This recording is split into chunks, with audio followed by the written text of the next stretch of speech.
кој тоа води црна кампања и против кого? Партиите, лидерите, но и кандидатите за градоначалници денеска со меѓусебни препукувања откако лидерот на СДСМ Венко Филипче денеска му одговори на вчерашните прозивки на премиерот и лидер на ВМРО ДПМН Христијан Мицковски дека, како што рече, опозицијските лидери воделе црна кампања против него.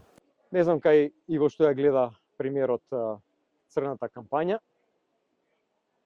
Еве он посегнува сега, го слушам вчера, повторно тие нивни напади, конструкции, измислени, приказни, Дубај, авиони, станови, камиони и така натаму. И окей, јасно е, човекот нема што да каже, нема ниту една исполнета витување, нема ниту еден проект со кој што може да се пофали и посегнува по тоа. Ние не водиме црна кампања, ние кажуваме црната вистина во државата. По прозивките на Мицковски дека Али Ахмети Дујке ги испрати во пензија, денеска со нова реакција се јави кандидатот за градоначалник на Чаир од Националната алијанса за интеграција Бујар Османи. Реагираше дека, како што рече, кампањата која Мицковски ја водел е против албанците.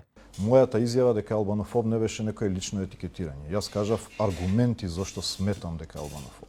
Дека нема ниту еден албанец во својот кабинет, дека не зима со себе на ниту едно патување албанци, дека го укинува балансерот за да не ги види во институциите. Он сака слаби албански политичари, кои што се ранливи, кои што може да ги уценува и така мисли дека може да менаџира со една заедница. Против кандидатот на Османи за во Чаир од Вреди Изет Меджити, пак денеска со директно прашање до Османи и Ахмети, ако политиките на Мицковски не ги одобруваат и постојано го критикуваат, зошто сакаат да влезат во неговата влада. Користам прилика јавно да го прашам и Османи и Ахмети дали ќе направат влада со Мицковски. Како што цело време стои пред влада и со кого сакаат да направат влада, токму со Мицковски.